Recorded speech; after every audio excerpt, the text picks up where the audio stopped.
Амансыздарбы, ардактуу ага-эжелер, саламатсыздарбы, урматтуу ата-энелер, саламатсыздарбы балдар. Бүгүн биз силер менен 11 сабакты өтөбүз. Бүгүнкү биздин темабыз нанды баалайлы.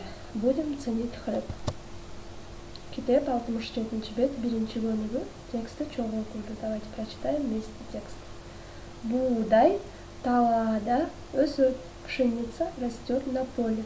Те слова, которые выделены черным цветом, кара түс менен да дептерге жазабыз, пишем в тетрадь. Буğdaydan un тартылат, пшеницу перемалывают муку.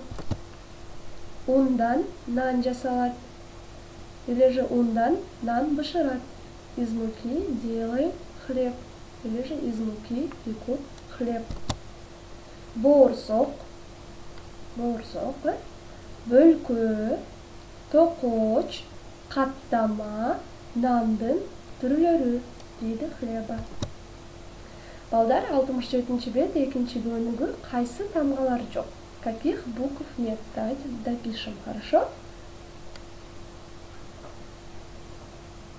В тетради допишем.